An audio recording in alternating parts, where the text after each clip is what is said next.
এবার KVL, Kirchhoff's voltage law. Kirchhoff's voltage law এটা explain করার ক্ষেত্রে আমাদের কী করতে হবে, একটা ইলেকট্রিক্যাল সার্কিটে একটা ক্লোজ লুপ মানে বদ্ধ লুপ কনসিডার করতে হবে। যেমন কেসিএলের বেলায় একটা junction point, KVL Kirchhoff's voltage লয়ের বেলায় একটা বদ্ধ loop close circuit close loop consider করতে হবে।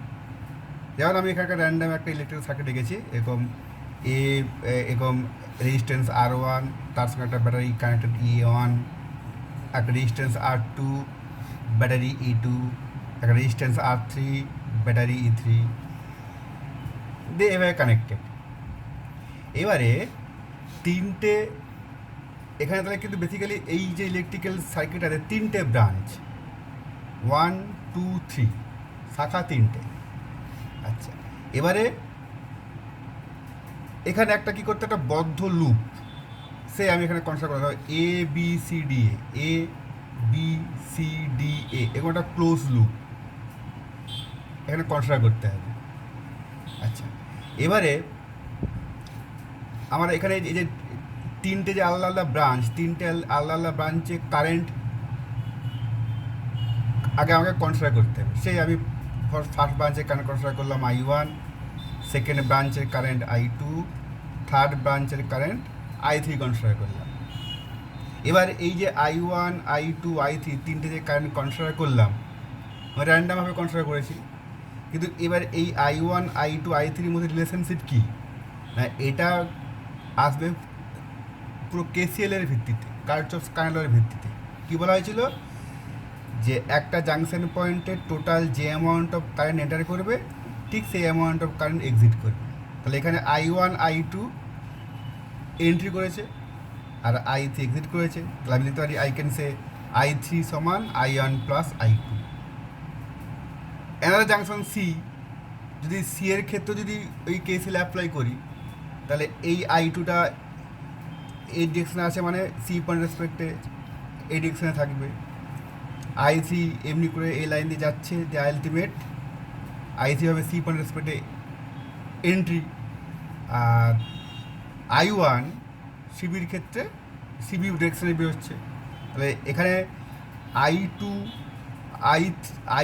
I1 এক্সিট করছে, I3 এন্ট্রি করছে। তাহলে total amount of current entry is equal to total amount of current exit হয়ে গেল। এবারে কেভিএল বলছে কি, কোনো একটা বদ্ধ লুপে মোট পরিচালক বল এবং ওই লুপে থাকা বিভিন্ন রোধ ও তাদের মধ্য দিয়ে সংশ্লিষ্ট প্রবাহ মাত্রার গুণফলের সমষ্টি শূন্য। তাহলে অঙ্কে নেমে কী বলছে, summation of E plus summation of IR equals to 0। আর এই যে রুলটা অ্যাপ্লাই করার ক্ষেত্রে আমাকে কী করতে হবে না, যে বদ্ধ লুপ বা যে ক্লোজ লুপটা আমি কনসিডার করব সেই লুপে আগে আমাকে একটা কারেন্টকে কোনো একটা সেন্সে হয় ঘড়ির কাঁটার দিকে অথবা ঘড়ির কাঁটার বিপরীতে কনসিডার করতে হবে। দ্যাট ইজ হয় clockwise sense or anti clockwise sense, কোনো একটা সেন্স আমাকে কনসিডার করে নিতে হবে। দিয়ে এইবার summation of E plus summation of IR equals to 0 এটাকে অ্যাপ্লাই করব। এবার ওটা অ্যাপ্লাই করতে গিয়ে দেখা যাবে কোনো ইগুলো প্লাস, কোনো ইগুলো মাইনাস, কোনো IRগুলো প্লাস, কোনো IRগুলো মাইনাস, সেগুলো হবে।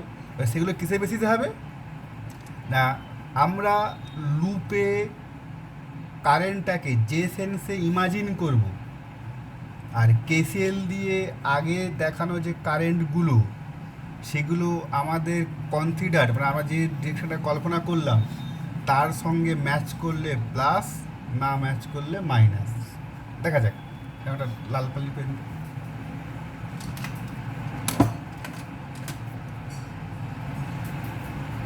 যেমন এখানে ABCD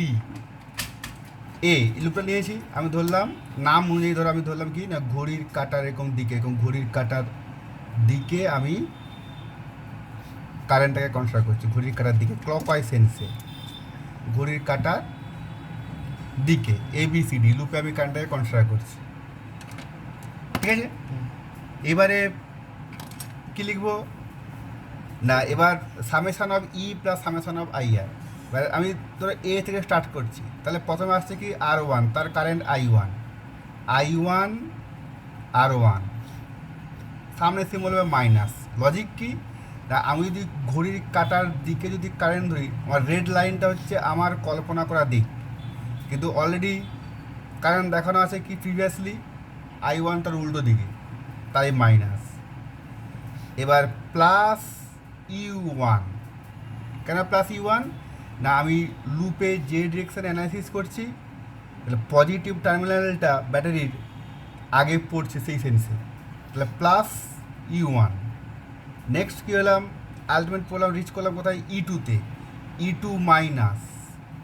কেন মাইনাস না, আমি যে ক্লকওয়াইজ সেন্সে যে অ্যানালাইসিস করছি তার রেসপেক্টে আমার ব্যাটারির নেগেটিভ টার্মিনালটা আগে পড়ছে, তাই মাইনাস E2। E1-এর ক্ষেত্রে ক্লকওয়াইজ সেন্সে ব্যাটারির পজিটিভ টার্মিনালটা আগে পড়ছে, তাই প্লাস E1, কিন্তু E2 রেসপেক্টে ক্লকওয়াইজ সেন্সে ব্যাটারির নেগেটিভ টার্মিনালটা আগে পড়ছে, মাইনাস E2। এবার নেক্সট হচ্ছে কি আরেকটা লুপের রোধ আছে R2, তার কারেন্ট কত, I2। এবার দেখো প্লাস I2 R2, কেন প্লাস না, আমি লুপে যে সেন্সে কারেন্টটাকে ভেবেছি, আমার রেড কালারের অ্যারো আমার ক্লকওয়াইজ সেন্স বোঝাচ্ছে, আর এখানে I2 ডিরেকশানেও ওই আমার যে কল্পনা করার দিক তার সঙ্গে ম্যাচ করছে, তার মানে plus I2 R2, that is equal to 0। আবার বোঝাচ্ছি মাইনাস I1 R1 কেন, প্লাস I2 R2 কেন না, আমি লুপে ঘড়ির কাটার দিকে রেড কালার দিয়ে যেটা চিহ্নিত করা আছে, ঘড়ির কাটার দিকে আমি কারেন্টটাকে লুপে ভাবছি, this direction wise in a loop. তাহলে এবার আগে থেকেই এই I1 দেখানো আছে, এবার আমি যেদিকে কল্পনা করছি তার রেসপেক্টে I1-এর অ্যারো উল্টো সেন্সে আছে, তাই মাইনাস। আর উল্টো দিকে আরেকটা যে লুপে যে আরেকটা রেজিস্ট্যান্স R2 এবং তার সংশ্লিষ্ট কারণ I2, সেই I2 কিন্তু আমি ঘড়ির কাটার দিকে যে ভাবছি তার সঙ্গে ম্যাচ করছে। দিস অ্যারো, রেড অ্যারো আর ব্লু অ্যারো আর ইন সেম ডিরেকশন, তার মানে প্লাস I2 R2। এর ক্ষেত্রে তুমি যে সেন্সে আমরা লুপটাকে অ্যানালাইসিস করছি সেই সেন্সে কনসিডার করলে ব্যাটারির যে টার্মিনালটা আগে পড়বে তার সিম্বলটা পড়বে, তাহলে E1-এর ক্ষেত্রে প্লাস সিম্বলটা আগে পড়েছে, তাই প্লাস E1, আর E2-র ক্ষেত্রে মাইনাস সিম্বলটা আগে পড়েছে, তাই মাইনাস E2। আর একটা যদি লুপ কনসিডার করি, সে DC E F D, DC E F D, এই লুপ। এবার ধরলাম সে ঘড়ির কাটার দিকে ক্লকওয়াইজ সেন্স অ্যানালাইসিস করছে, ক্লকওয়াইজ সেন্স আমি ধরে নিচ্ছি, এটা পেন্সিল দিয়ে করলে আরও ভালো লাগবে, তাহলে ব্যাপারটা বোঝা যাবে, আলাদা করে একটা কালার দিয়ে করছি, তাহলে ক্লকওয়াইজ সেন্সে কনসিডার করছি। এবারে কেউ ওটাকে অ্যান্টি ক্লকওয়াইজ সেন্সে কনসিডার করতে পারে, তার মানে এই নয় যে একটা লুপে ক্লকওয়াইজ সেন্সে কনসিডার করলাম মানে আর একটা লুপে ক্লকওয়াইজ সেন্সে কনসিডার করতে হবে, র্যান্ডাম যা ইচ্ছা করতে পারে। এবার আমি যেহেতু নামটা দিয়েছি DCEFD, তাহলে আমরা ক্লকওয়াইজ সেন্সে ধরলে ওর সঙ্গে নামের সঙ্গে লুপটা ক্লকওয়াইজ সেন্সে ম্যাচ করবে, তাহলে আমাদের লিখতে সুবিধা হবে, আর কিছু নয়। এবার লেটস সি, এবারে ডি থেকে স্টার্ট করছি, তাহলে এবার প্রথম রোধ রেজিস্ট্যান্স কে পড়ছে না R2, তার কারেন্ট কত I2। এবার দেখো আমি আমার রেড ডিরেকশানটা হচ্ছে আমি কল্পনা করেছি, তাহলে রেড অ্যারোটা রেসপেক্টে ব্লু অ্যারোটা উল্টো সেন্সে আছে, তাহলে কী হবে এই ক্ষেত্রে মাইনাস I2 R2। ওকে, রেড ডিরেকশানে আমার মানে DCEFD ক্লকওয়াইজ সেন্স বোঝাচ্ছে, তার মানে অ্যারোটা হচ্ছে রেড অ্যারোটা, তাহলে আমার মানে আমার হচ্ছে কল্পিত ডিরেকশান, কিন্তু I2 ডিরেকশান আগে থেকে কি দেখানো আছে তার নিরিখে উল্টো দিকে, তাহলে আমি কল্পনা করছি সেটা হচ্ছে রেড ডিরেকশান, আর কারেন্টটা দেখানো আছে ব্লু ডিরেকশানে, তাহলে উল্টো হচ্ছে মাইনাস। এবারে ব্যাটারির পজিটিভ টার্মিনাল E2 সেটা আগে পড়ছে, তাহলে প্লাস E2। নেক্সট চলে এলাম CE পদ হয়ে চলে এলাম E3-তে, এবার E3-র এখানে প্লাস টার্মিনালটাকে পড়ছে, তাহলে প্লাস E3। এবার নেক্সট হচ্ছে রেজিস্ট্যান্স R3, তার কারেন্ট I3। এবার দেখা যাচ্ছে যে R3-তে যে I3 ডিরেকশন সেটা হচ্ছে ব্লু অ্যারো, আগে থেকে দেখানো আছে, আর আমি ভাবছি রেড অ্যারোর দিকে, তা রেড অ্যারোর সঙ্গে ব্লু অ্যারো উল্টো, তার মানে minus I3 R3. This is KVL. তো দুটো লুপের রেসপেক্টে আমরা তাহলে কেভিএলকে অ্যাপ্লাই করব। তো summation of E plus summation of আইআরকে অ্যাপ্লাই করার টেকনিক্স বা রুলস হচ্ছে এটা। এবার যেমন first law KCL Kirchhoff's current law, যেমন তার মানে মেন বেসিক পার্ট কি, it is based on the conservation of charge. কিন্তু সিমিলারলি যে কেভিএল কার্চফস ভোল্টেজ ল, এই সূত্রটা ডিপেন্ড করছে কি না শক্তির সংরক্ষণ, কনজারভেশন অফ চার্জ, শক্তির সংরক্ষণের উপর বেস করে second law developed, conservation of energy.